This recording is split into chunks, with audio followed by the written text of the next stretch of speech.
ഒപ്പം E P Jayarajan ചേരുകയാണ്. അരുൺ, സംസാരിക്കാം അദ്ദേഹത്തോട്. അശ്വതി, ഇ പി ജയരാജൻ വലിയ വിവാദങ്ങളിൽപ്പെട്ട് അദ്ദേഹത്തിന് വലിയ വിമർശനങ്ങൾ വരുന്ന ഘട്ടമാണ്. അദ്ദേഹം നിലപാട് വ്യക്തമാക്കുന്നു. ശോഭാ സുരേന്ദ്രൻ എന്ന നേതാവ്, ബി.ജെ.പി. നേതാവ് അദ്ദേഹം കൂടിക്കാഴ്ച നടത്തിയിട്ടില്ല, ഒരു തവണ പോലും അവരെ കണ്ടിട്ടില്ല. എന്നിട്ടും എന്തുകൊണ്ടാണ് ഇ പി ജയരാജൻ ടാർഗറ്റ് ചെയ്യപ്പെടുന്നത്? എനിക്ക് ഒരു ആസൂത്രിതമായൊരു ഗൂഢാലോചന ഇതിന്റെ പിന്നിൽ നടന്നുകൊണ്ടിരിക്കുകയാണ്. എന്തും പറയാൻ പഠിക്കാത്തൊരു സ്ത്രീയെ ഉപയോഗിച്ചുകൊണ്ടായി നടത്തുന്നത് എന്നുള്ളതാണ് ഇപ്പോഴത്തെ അവർ പറഞ്ഞിട്ടുള്ള സ്ത്രീ പറഞ്ഞിട്ടുള്ള കാര്യങ്ങൾ നിങ്ങൾ മാധ്യമക്കാർ സ്വതന്ത്രമായി അന്വേഷിച്ചിട്ട് പറയും. ഞാനിപ്പോൾ ഡൽഹി പോയൊരു കാലത്രേ, ഞാൻ ആകെ രണ്ട് വർഷത്തിനുള്ളിൽ ഡൽഹിയിൽ പോയത് ആകെ ഒരു പ്രാവശ്യമാണ് നമ്മുടെ സമരത്തിന്റെ കാര്യത്തിൽ. എനിക്ക് പറയുന്ന ഞാനിന്നിപ്പോൾ മാതൃഭൂമിയിൽ ആ വാർത്ത വായിച്ചു. എന്ത് ഡൽഹിയിൽ ഏത് ഹോട്ടലിലാണ് പോയി? ഞാൻ പോയാൽ അവിടെ താമസിക്കുന്ന കേരള ഹൗസിൽ മാത്രമാണ്. ഇതൊക്കെ ഇന്നത്തെ കാലഘട്ടത്തിലെല്ലാം മനസ്സിലാകുന്നില്ലേ? ഓരോ കാര്യങ്ങളും മനസ്സിലാക്കാൻ കഴിയുന്നതല്ലേ? എന്തെങ്കിലും വിളിച്ചു പറയുക, അത് കൊടുക്കാൻ കുറച്ച് മാധ്യമങ്ങൾ, അതുകൊണ്ടല്ലേ ഇതിങ്ങനെ വരുന്നത്. എന്തും വിളിച്ചു പറയുന്നത് കൊടുക്കുന്നൊരു രംഗം മാറാൻ പാടുണ്ടോ മാധ്യമരംഗം? തിരഞ്ഞെടുപ്പ് ദിവസം തന്നെ ഇത്തരമൊരു ആരോപണവും ആ 2 ദിവസത്തിനുള്ളിലാണ് വരുന്നത്. അതിലെന്തെങ്കിലും വേറെന്തെങ്കിലും ആസൂത്രിതമായിട്ടുള്ളൊരു ഗൂഢാലോചന നടക്കുന്നുണ്ട് തന്നെയാണ് ഞാൻ കരുതുന്നത്. എന്ന് മാത്രമല്ല, അതിലൊരു പ്ലാനിംഗ് ഉണ്ട്.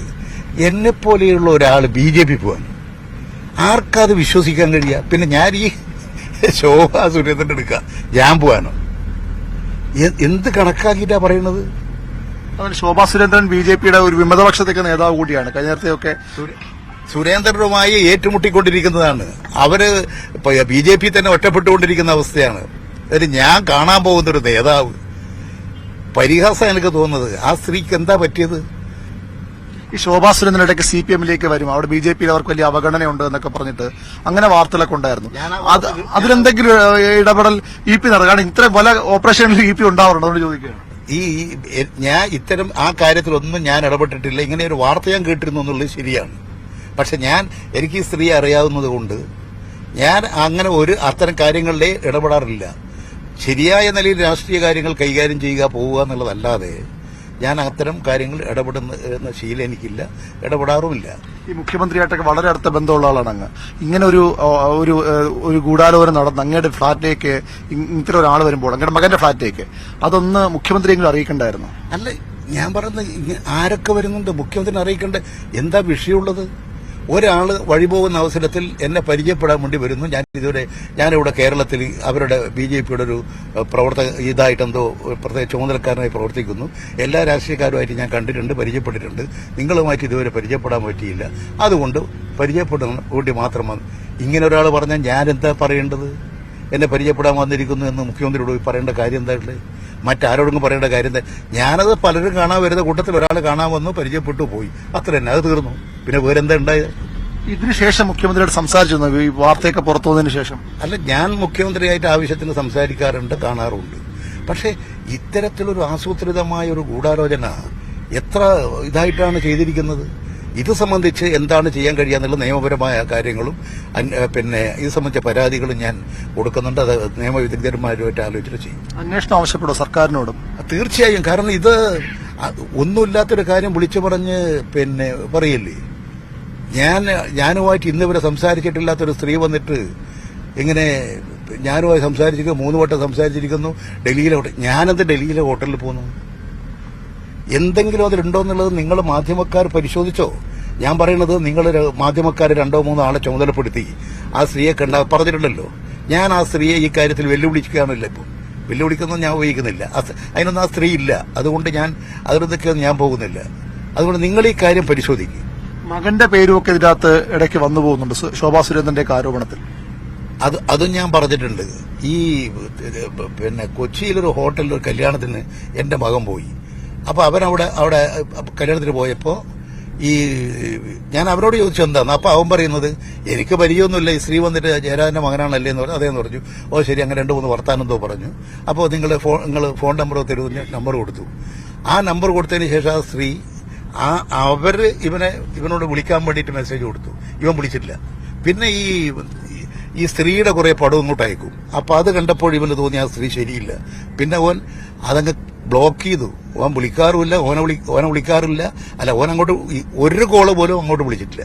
ഈ കുടുംബത്തോടാണ് ഇപ്പം ടാർഗറ്റ് ചെയ്യപ്പെടുന്നത് തോന്നുന്നു. അതെ, ഇതെല്ലാം എന്താ വെച്ചാൽ എന്തോ താല്പര്യങ്ങൾ അതിന്റെ പിന്നിലുണ്ട്. അത് പൂർണ്ണമായി അന്വേഷിക്കേണ്ട കാര്യമാണ്. നേരത്തെ രാജീവ് ചന്ദ്രശേഖറുമായിട്ട് ബന്ധമുണ്ടെന്ന് പറഞ്ഞു, റിസോർട്ടിന്റെ കാര്യമൊക്കെ പറഞ്ഞു. ഇപ്പോൾ അടുത്തൊരു BJP നേതാവാണ് ഇത്തരൊരു കാര്യത്തിൽ വരുന്നത്.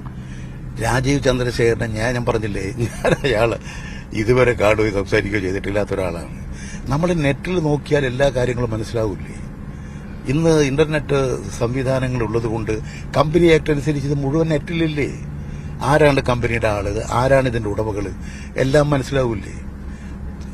അവിടെ ഞാൻ മുൻകൈയെടുത്ത് എന്റെ ഉപദേശ നിർദ്ദേശത്തിന്റെ അടിസ്ഥാനത്തിൽ കുറെ ആളുകൾ ചേർന്നുകൊണ്ട് ഒരു കമ്പനി ഉണ്ടാക്കി അത് റൺ ചെയ്തു പോകുന്നു.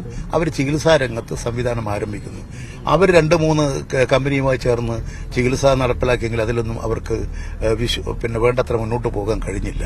അങ്ങനെ വന്നപ്പോഴാണ് ഒരു പ്രൊഫഷണലായിട്ടുള്ള നിരാമയക്കാരുമായിട്ട് അവർ ബന്ധപ്പെടുന്നത്. അവരുമായിട്ട് ഇവർ 2 കൊല്ലം മുമ്പാണ്, ഇപ്പോഴൊന്നുമല്ല അത്, അവർ 2-3 കൊല്ലം മുമ്പാണ് അത് അതിന്റെ സ്റ്റാർട്ടിംഗ് ടൈം തന്നെയാണ് ചർച്ച ചെയ്ത് അവരുമായി ഒരു എഗ്രിമെന്റ് ഉണ്ടാക്കി അതിന്റെ ചികിത്സ ഇവരെ ഏൽപ്പിച്ചിരിക്കുന്നു. അതാണ് അതിലുണ്ടായിട്ടുള്ളത്. അതിലെന്ത് രാജീവ് ചന്ദ്രശേഖരൻ, അത് ആ കമ്പനിയിൽ അദ്ദേഹത്തിന് ഞാൻ നിങ്ങൾ പറഞ്ഞപ്പോൾ പലരോട് ചോദിച്ചു, നിങ്ങൾ നെറ്റിൽ നോക്കിയാൽ മനസ്സിലാവില്ലേ? പക്ഷെ എന്തും പറയുക, പ്രചരിപ്പിക്കുക, അതിനു വേണ്ടിയിട്ടുള്ള പശ്ചാത്തലം ഒരുക്കുക, എന്നിട്ട് എല്ലാം കൂടി ഇങ്ങനെ ക്ലബ് ചെയ്ത അടിസ്ഥാനരഹിതമായി പ്രശ്നങ്ങൾ അവതരിപ്പിക്കുക, ഇതൊക്കെ ഞാൻ പറയുന്നത് നിങ്ങൾ മാധ്യമക്കാര് ശ്രദ്ധിച്ചാൽ ഇത് മിനിറ്റ് കൊണ്ട് അവസാനിക്കും. നിങ്ങൾ ആരും ഇത്തരത്തിലുള്ള ഫ്രോഡ് വാർത്തകൾ കൊടുക്കില്ല എന്ന് വന്നാൽ ഇവരാർക്കും ഇങ്ങോട്ട് രംഗത്ത് വരാൻ കഴിയില്ല. എത്ര വിവാദങ്ങളായി EP ആയിട്ട് ബന്ധപ്പെട്ട് അവിടേക്ക് ഒരു ജാഗ്രത കുറവുണ്ടായിട്ട് സൗഹൃദങ്ങൾ തിരഞ്ഞെടുക്കുന്നതിലൊക്കെ എല്ലാവരുമായിട്ടും വളരെ അടുത്ത ബന്ധം തിരിച്ചുകൊണ്ട് സംസാരിക്കുന്ന ആളാണ്. അപ്പൊ അതിലെന്തെങ്കിലും കുറച്ചുകൂടി ഒരു ജാഗ്രത വേണ്ടേ ഇനിയെങ്കിലും? ഈ ജാഗ്രത എന്ന് പറഞ്ഞാൽ ഞാൻ പല കാര്യങ്ങളും നല്ല റിസർവ്ഡായിട്ട് തന്നെയാണ് കാര്യങ്ങൾ നോക്കുന്നത്. അങ്ങനെ ആർക്കെങ്കിലും വന്ന് എന്നെ മിസ്ഗൈഡ് ചെയ്ത് കൊണ്ടുപോകാനൊന്നും ആർക്കും സാധിക്കില്ല. അതിലെല്ലാം ഞാൻ ജാഗ്രതപ്പെടുന്നുണ്ട്. സ്വാഭാവികമായിട്ടുള്ള ചില എന്തെങ്കിലും ദൗർബല്യങ്ങൾ ഉണ്ടോ എന്നുള്ളത് ഇനിയും ചൂണ്ടിക്കാണിച്ചാൽ പരിശോധിക്കാം. ചിലടത്തൊരു നോ പറയാനൊരു മടിയുണ്ട്. എന്ത് പറഞ്ഞത് എനിക്കെന്താ നോ പറയുന്നതിന് എനിക്കെന്താ മടി? എനിക്കതിൽ ഒരു കാര്യങ്ങളിൽ എനിക്ക് ഭയപ്പെടേണ്ട പ്രശ്നമില്ല. അതുകൊണ്ടാണ് ഇനിയെങ്കിലും അത്തരം കുറച്ചുകൂടിയൊക്കെ ഒന്ന് സൂക്ഷ്മത വേണ്ടേ? കാരണം തങ്ങിയപ്പോൾ ഇത്ര മുതിർന്ന നേതാവാണ്. ഈ ഒരു കൂട്ടം ആളുകൾ സംഘടിതമായി ആക്രമിക്കാൻ പുറപ്പെട്ടാൽ ആ ആക്രമണം പല രംഗങ്ങളിലും പല വിധത്തിൽ രൂപപ്പെട്ടു വരുമ്പോൾ കുറെ കൂടി ജാഗ്രത വേണം, കുറെ കൂടി ശ്രദ്ധ വേണ്ടതുണ്ടെന്നാണ് ഇപ്പോൾ നൽകിക്കൊണ്ടിരിക്കുന്ന പാഠം. ഈ ആരോപണം വന്നതല്ല, കാരണം ആരോപണം പലർക്കെതിരെയും ഇത്തരം ആളുകൾ ഉന്നയിക്കുന്നുണ്ട്. പ്രത്യേകിച്ച് നന്ദകുമാറിന്റെ ആരോപണത്തിനൊക്കെ അത്ര വിലയോ ഒരുപക്ഷെ പൊതുസമൂഹം കൊടുക്കുകയുള്ളൂ. പക്ഷേ അങ്ങ് കണ്ടു എന്ന് പറഞ്ഞതാണ് ശരിക്കും കേരളത്തെ ഞെട്ടിച്ചത്. പാർട്ടി പ്രവർത്തകർക്കും ഒക്കെ അതിൽ വലിയ ആശങ്കയുണ്ട്. EP ജയരാജനൊക്കെ ഒരു നേതാവ് ഇങ്ങനെ പോകുമോ എന്ന ആശങ്ക. അവരോട് എന്താണ് പറയാനുള്ളത്? ആശങ്ക എന്ന് വെച്ചാൽ അത് നിങ്ങൾ പറഞ്ഞിരിക്കുന്നത് എന്താ? ജയരാജൻ BJP ഞാൻ BJP പോകാൻ ഇങ്ങനൊരു വാർത്ത കൊടുത്തു കഴിഞ്ഞാൽ ഞങ്ങളുടെ സഹാക്കളിൽ ഉത്കണ്ഠ ഉണ്ടാവില്ലേ? അതല്ലേ കൊടുത്തത്. ഇങ്ങനെ അദ്ദേഹം പോകുമ്പോൾ യാഥാർത്ഥ്യമാണോ കൊടുത്തത്? യാഥാർത്ഥ്യമായി കൊടുത്തില്ലെങ്കിൽ ആർക്കെങ്കിലും ഉണ്ടാവുമോ? അങ്ങനെ ആരെല്ലാം കാണുന്നുണ്ട്. അപ്പോൾ ഇത് ഒരു തെറ്റായിട്ടുള്ള വാർത്ത പ്രചരിപ്പിക്കുന്നതിന് വേണ്ടിയിട്ടുള്ള നല്ല തയ്യാറെടുപ്പ് നടത്തി. ആ തയ്യാറെടുപ്പ് നടത്തിയിട്ട് ഒരു വാർത്ത ഉണ്ടാക്കി. കുറെ മാധ്യമങ്ങൾ ചേർന്നുകൊണ്ട് തന്നെയാണ് വാർത്ത ക്രിയേറ്റ് ചെയ്തത്. അവർക്കൊരു രാഷ്ട്രീയ ലക്ഷ്യമുണ്ടായിരുന്നു. ആ ലക്ഷ്യം അവർ നേടിയെടുക്കാൻ വേണ്ടി വാർത്ത കൊടുത്തു. അപ്പോഴുണ്ടായിട്ടുള്ള പ്രശ്നമാണ്. ഈ സഖാക്കൾക്ക് ആശങ്കയുണ്ടെന്ന് അങ്ങേക്കും അറിയാം. ഈ ആശങ്ക മാറാൻ EP ജയരാജൻ അവർക്ക് അത്രയധികം വേണ്ടപ്പെട്ട നേതാവാണ്. ഒരു ധീരനായ നേതാവായിട്ട് അങ്ങേ കണ്ണൂരുകാർ ഉൾപ്പെടെ നേതാക്കൾ കാണുന്നത്, പ്രവർത്തകർ കാണുന്നത്. അവരുടെ ആശങ്ക മാറ്റാൻ എന്താണ് ചെയ്യാൻ പോകുന്നത്? ആശങ്ക അവർക്ക് ഇപ്പോൾ തന്നെ ഏതാണ്ട് ആശങ്കയില്ലമാർ ഇതിന്റെ തട്ടിപ്പും എന്റെ വ്യക്തിപരമായി ആക്രമിക്കാനും വേണ്ടിയിട്ടുള്ള സംഘടിതമായ നീക്കമാണ് നടക്കുന്നത് എന്നുള്ളത് പാർട്ടി സഖാക്കൾക്കൊക്കെ ഇപ്പോൾ ബോധ്യപ്പെട്ട് കഴിഞ്ഞിട്ടുണ്ട്. 2 ദിവസം കഴിയുമ്പോൾ കൂടുതൽ അത് ബോധ്യപ്പെടും. ഈ വോട്ടെടുപ്പ് ദിവസമാണ് ഇങ്ങനെ ഒരു അങ്ങ് സമ്മതിച്ചത്, ഇങ്ങനെ കണ്ടിട്ടുണ്ട് എന്നുള്ളത്. അപ്പൊ അത് വോട്ടെടുപ്പിനെ ബാധിക്കുന്ന തരത്തിൽ വലിയ പ്രചരണമുണ്ട്. അങ്ങനെ എന്തെങ്കിലും ഈ ഇലക്ഷനെ ബാധിച്ചിട്ടുണ്ടാകും? അതും ഇത്തരത്തിലുള്ള ഒരു ആസൂത്രിത പ്രചരണത്തിന്റെ ഭാഗമായി പ്രചരിപ്പിക്കുന്ന കാര്യമാണ്. അതിലെല്ലാം ഒരു കേന്ദ്രമുണ്ടെന്ന് എനിക്കറിയാം. അവർ നടത്തിക്കൊണ്ടിരിക്കുന്ന ഒരു പ്ലാനിംഗ് പദ്ധതിയാണിത്. വെറുതെ നിസ്സാരമായി വന്ന് പറയുന്നില്ല, ഒരു പ്ലാനിംഗ് ആണത്. അത് വളരെ ആസൂത്രിതമായി തന്നെ നടന്നുകൊണ്ടിരിക്കുന്നുണ്ട്. അതിന്റെ തലേന്നാണല്ലോ ഈ വാർത്ത മുഴുവൻ നിങ്ങളുടെ മാധ്യമങ്ങളിൽ വന്നത്. തലേന്നാണല്ലോ നിങ്ങൾ വലിയ തോതിൽ പ്രചരിപ്പിച്ചത്. എന്തുകൊണ്ട് ജയരാജൻ നിഷേധിച്ചില്ല എന്നുള്ള തലേന്ന് മുഴുവൻ നിങ്ങളുടെ വാർത്താ ചർച്ചയിലും ചോദ്യങ്ങളിലും ഒക്കെ പ്രധാന വിഷയമായിരുന്നല്ലോ. അതിനുശേഷം ഞാൻ പത്രക്കാരെ കാണുന്ന പിറ്റേ ദിവസമാണ്. പിറ്റേ ദിവസം ചോദിക്കുന്നവർ നിങ്ങൾ നിഷേധിച്ചില്ലല്ലോ, ഞാനത് ഈ കാര്യം കൂടി പറയുന്നില്ലെങ്കിൽ എന്താ വരിക? ഇത് ശരിയാണ്, നിഷേധിച്ചില്ല, ഇത് ശരിയാണെന്ന് പറഞ്ഞുകൊണ്ട് നിങ്ങൾ പുതിയ വാർത്തകൾ ഉണ്ടാക്കൂലേ? ആ വാർത്തകൾ വരാതിരിക്കാൻ എന്ന് മാത്രമല്ല, ഈ വാർത്ത നേരെ ലിങ്ക് ചെയ്ത് മുഖ്യമന്ത്രിയിലേക്ക് ഈ കാര്യങ്ങളിൽ അനാവശ്യമായി വലിച്ചെടുക്കുകയല്ലേ. അപ്പോൾ ഈ കാര്യം പറയുന്നതായിരിക്കും ഗുണം എന്ന നിലയിൽ തന്നെയാണ് പറയുന്നത്. പക്ഷെ അതുകൊണ്ട് ഏതെങ്കിലും തെരഞ്ഞെടുപ്പിനെ സ്വാധീനിക്കാൻ അതും ഒരു ആസൂത്രിതമായ പ്രചരണത്തിന്റെ ഭാഗമാണ്. അതാണ് ഈ പ്രതിപക്ഷ എനിക്ക് നേരെ ആക്രമണം നടത്തുന്നതിന്റെ ഒരു പതിപ്പാണത്. പ്രതിപക്ഷ നേതാവ് ഉൾപ്പെടെ പറഞ്ഞത് അങ്ങ് മുഖ്യമന്ത്രിയുടെ ഇടനിലക്കാരൻ, മുഖ്യമന്ത്രിയുടെ മനസാക്ഷിയാണ് അങ്ങ്. ആ മുഖ്യമന്ത്രി പറയാതെ അങ്ങ് ഇത് കാണാൻ പോകില്ല, മുഖ്യമന്ത്രിക്ക് വേണ്ടി എന്തോ ഡീൽ ചെയ്യാൻ പോകുന്നതാണ് പറയുന്നത്.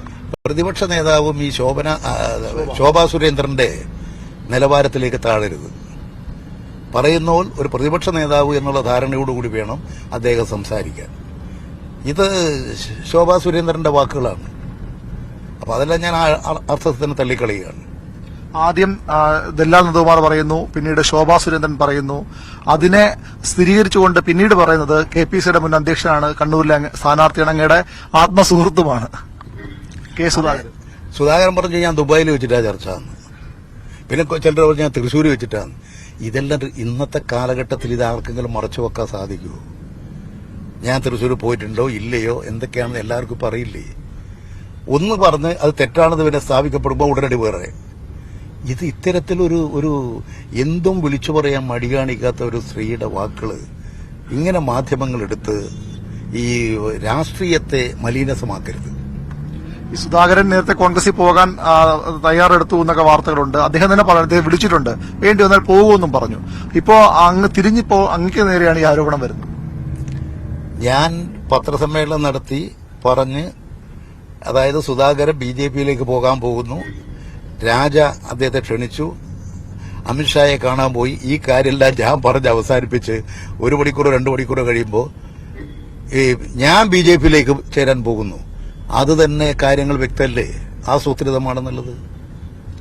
ഞാൻ ഉന്നയിച്ചൊരു പ്രശ്നം പിന്നെ ഞാൻ തന്നെ പോകുന്നു പറഞ്ഞ് വാർത്ത ഉണ്ടാക്കുക, ഇതൊക്കെ വളരെ സംഘടിതമായിട്ടുള്ള ആസൂത്രിതമായിട്ടൊരു പ്ലാനിംഗ് ആണ്. അപ്പൊ ഈ ഗൂഢാലോചനയ്ക്ക് പിന്നിൽ UDFും സുധാകരനെ കൊണ്ടതാണ് അങ്ങ് പറയുന്നത്. നിങ്ങളൊന്ന് അന്വേഷിച്ച് നോക്കൂ. അങ്ങനെ കരുതുന്നുണ്ടോ? ആരെങ്കിലും ഉണ്ടോ എന്നുള്ളത് നിങ്ങളൊന്ന് നോക്കൂ. ഈ പറയുന്ന ഓരോ കാര്യങ്ങളും നിങ്ങൾ മാധ്യമക്കാര് ഒന്ന് പരിശോധിച്ചിട്ട് പറയൂ. ഈ തെരഞ്ഞെടുപ്പിൽ ഇതൊക്കെ വലിയ ഒരുപാട് വിഷയങ്ങളുണ്ടായിരുന്നു. അങ്ങ് കണ്ണൂരും കാസർഗോഡും ഒക്കെ കേന്ദ്രീകരിച്ച് പ്രവർത്തിച്ച ആളാണ്. എങ്ങനെയുണ്ട് തെരഞ്ഞെടുപ്പിൽ ഇടതുമുന്നണി എത്രത്തോളം സാധ്യത? പക്ഷേ ജനാധിപത്യ മുന്നണി നല്ല വിജയം നേടും എന്ന് തന്നെയാണ് എന്റെ പ്രതീക്ഷ. ഈ വടകര ഉൾപ്പെടെ ഉള്ള മണ്ഡലം നല്ല പ്രതീക്ഷയാണുള്ളത്. നല്ല പ്രവർത്തനം കാഴ്ചവെക്കാൻ കഴിഞ്ഞിരുന്നു. നല്ല പ്രവർത്തനം കാഴ്ചവെക്കാൻ കഴിഞ്ഞിരുന്നു. ജനങ്ങളിൽ വലിയ ഇടതുപക്ഷത്തിന് അനുകൂലമായിട്ടുള്ള വലിയ മാറ്റം ഇവിടെയുണ്ട്. BJP അക്കൗണ്ട് തുറക്കുമെന്ന് അവർ വലിയ അവകാശവാദം ഇപ്പോഴും ഉന്നയിക്കുന്നുണ്ട്. BJP അക്കൗണ്ട് തുറക്കാനുള്ള ഒരു സാധ്യതയും കേരളത്തിലില്ല. പിന്നെ ഇനി UDFും BJPയും തമ്മിൽ അഡ്ജസ്റ്റ്മെന്റ് വല്ലതും നടന്നിട്ടുണ്ടോ എന്ന് മാത്രമേ ഈ റിസൾട്ട് വന്നാൽ അത് വ്യക്തമാവും. അങ്ങനെ നടക്കാനുള്ള സാധ്യതയുണ്ടോ? എന്താ, അവര് തമ്മിൽ വലിയ ആത്മബന്ധങ്ങളാണ്. അവരും വന്നൊരു ആന്തരിക ബന്ധമുണ്ട്. ഇടതുപക്ഷത്തെ എതിർക്കാൻ ഇവരെല്ലാ സ്ഥലത്തും ഒരു പ്ലാറ്റ്ഫോമിലാണ്, അത് എതിർത്തുകൊണ്ടിരിക്കുകയാണ്. അതിന്റെ ഭാഗമായിട്ടാണല്ലോ ഇവിടെ ഓരോ കാര്യങ്ങൾ നടത്തുന്നത്. ആദ്യത്തെ ദിവസം പ്രതിപക്ഷ നേതാവ് പറഞ്ഞാൽ പിറ്റേ ദിവസം BJP ഏറ്റെടുക്കും. അപ്പൊ BJPയും UDFും തമ്മിലുള്ള നല്ല ബന്ധം ഇവിടെയുണ്ട്. അതിന്റെ അടിസ്ഥാനത്തിലാണല്ലോ കാര്യങ്ങളെല്ലാം നീങ്ങിക്കൊണ്ടിരിക്കുന്നത്. ഇന്നത്തെ കോൺഗ്രസ്, നാളത്തെ BJP, അതാണ് ഇവിടുത്തെ അവസ്ഥ. അത് തുറന്നു കാട്ടപ്പെട്ടുകൊണ്ടിരിക്കുകയാണ്. അതുകൊണ്ട് അങ്ങനെ BJPയും UDFും തമ്മിൽ വലിയ അകൽച്ചയില്ലാത്തൊരു നിലയിലേക്ക് എത്തിയിട്ടുണ്ട്. അതുകൊണ്ട് തന്നെ ഈ കച്ചവടം നടക്കാനുള്ള സാധ്യത ഏറെയുണ്ട്. അതിന് നല്ല സാധ്യത ഞാൻ മനസ്സിലാക്കുന്നുണ്ട്. അങ്ങനെ കച്ചവടം നടന്നാൽ അത് മറികടന്ന് വരാനുള്ള ഒരു കരുത്ത് ഇടതുമുന്നണിക്കുണ്ടോ ഈ സമയത്ത്? അത് നമുക്ക് അതിന്റെ റിസൾട്ട് നോക്കിയിട്ട് പറയാം. എന്നാലും മികച്ച വിജയപ്രതീക്ഷയാണ് ഇപ്പോഴും ഉള്ളത്. അതിന്റെ റിസൾട്ട് വിജയപ്രതീക്ഷ തന്നെയാണ്. അതുതന്നെയാണ് ശ്രീ EP ജയരാജനാണ് പറഞ്ഞത്. ഈ വിവാദങ്ങളിൽ നിലപാടുകൾ അദ്ദേഹം വ്യക്തമാക്കുകയാണ്. അദ്ദേഹം CPMന്റെ സംസ്ഥാന സെക്രട്ടേറിയറ്റ് യോഗത്തിൽ പങ്കെടുക്കാനാണ് തിരുവനന്തപുരത്ത് എത്തിയത്. ആ യോഗത്തിൽ അദ്ദേഹം സ്വാഭാവികമായി എത്ര കാര്യങ്ങൾ അദ്ദേഹം പറയാൻ കഴിയില്ല സംഘടനാ രീതി വെച്ച്. ഒരുപക്ഷെ ഈ വിഷയം ഇന്ന് ചർച്ചയ്ക്ക് വന്നാൽ അദ്ദേഹം അവിടെ നിലപാട് പറയും. എന്താണ് സംഭവിച്ചത്, തനിക്ക് നടന്ന ഗൂഢാലോചന, അതിലിപ്പോൾ ഒരു അന്വേഷണം അടക്കം EP ജയരാജൻ ആവശ്യപ്പെടുകയാണ്. അദ്ദേഹത്തിനെതിരെ വലിയ ആരോപണങ്ങളാണ് ഉയർന്നു വന്നത്. ഒരുപക്ഷെ EP അത്രയധികം പ്രധാനപ്പെട്ട നേതാവാണ് CPMന്, പ്രത്യേകിച്ച് കണ്ണൂർ രാഷ്ട്രീയത്തിൽ. അത്തരമൊരു നേതാവിനെതിരെ ഒരു വലിയ ഗൂഢാലോചന നടന്നുവെന്ന് വിശ്വസിക്കുന്നവരും CPMലുണ്ട്. ഏതായാലും അദ്ദേഹത്തിന്റെ ആ നിലപാടുകൾ അദ്ദേഹം ഇന്ന് സംസ്ഥാന സെക്രട്ടറി യോഗത്തിൽ പറയും.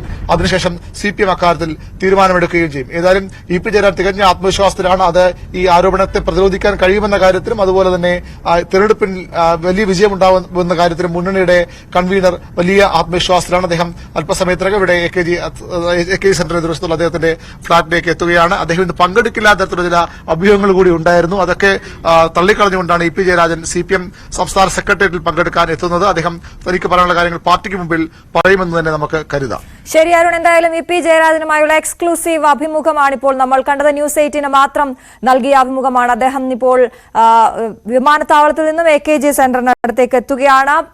എല്ലാ വിവാദങ്ങൾക്കും എല്ലാ ചോദ്യങ്ങൾക്കും അദ്ദേഹത്തിന് മറുപടി ഉണ്ടായിരുന്നു എന്നുള്ളതാണ്. TG സജിത്ത് ചേരുന്നു.